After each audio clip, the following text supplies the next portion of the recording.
नमस्कार सभी दर्शकों को। मेरा नाम है सुरेंद्र और आप मुझे सुन रहे हो बीपीओ रोजोली पर। आज हम जानेंगे चकबंदी से जुड़ी सारी प्रक्रिया और जानकारी। तो देखते हैं चकबंदी के लिए सबसे पहले हमें क्या देखना होता है। सबसे पहले राज्य सरकार विज्ञापन जारी करती है। इसके बाद गाँव में चकबंदी की अधिसूचना जारी होती है और उसके बाद गाँव के राजस्व न्यायालय मुकदमे सभी अप्रभावी हो जाते हैं। इस दौरान चकबंदी के बंदोबस्त अधिकारी की अनुमति के बिना कोई भी खातेदार यानी कि किसान अपनी ज़मीन का इस्तेमाल खेती से जुड़े काम के अलावा नहीं कर सकता।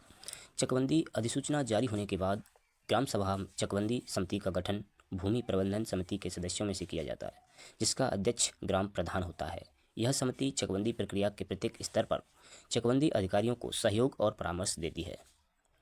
इसके बाद चकबंदी लेखपाल गांव में जाकर अधिनियम की धारा 7 के तहत भू चित्र संशोधन स्थल के अनुसार करता है और चकबंदी की धारा 8 के तहत पड़ताल का काम करता है, जिसमें घाटों की भौतिक स्थिति, पेड़, कुआं, सिंचाई के साधन आदि का अंकन आकार पत्र 2 में करता है। इसके अलावा खतौनी में पाई गई अशुद्धियों का अंकन आकार पत्र 4 में करता है।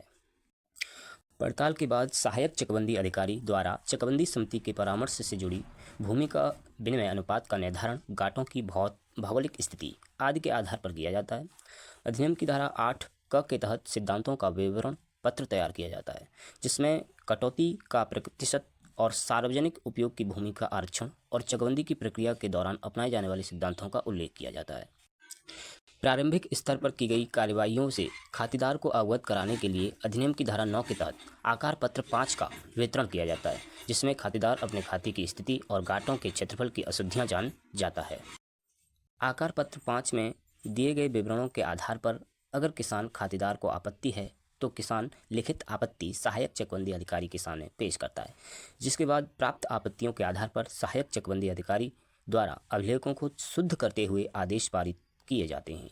जो खातेदार किसान इन आदेशों से सहमत नहीं होते हैं, वो बंदोबस्त अधिकारी चकबंदी के यहाँ अपील कर सकता है। अब जानते हैं किसानों को किस स्तर पर सजग रहना है। जब चकबंदी की शुरुआती पड़ताल होती है तो उसी समय किसानों को अगर कोई आपत्ति है तो दर्ज करानी चाहिए।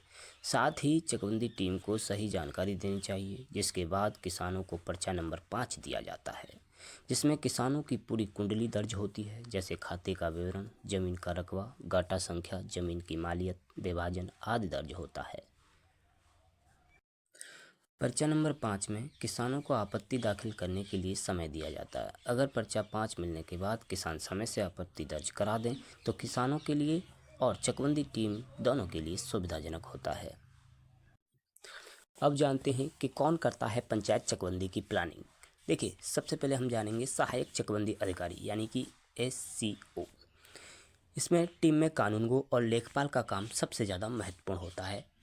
सहायक चकबंदी अधिकारी सबसे पहले चक काटने की योजना बनाता है, जो प्लानिंग बनाने का काम होता है।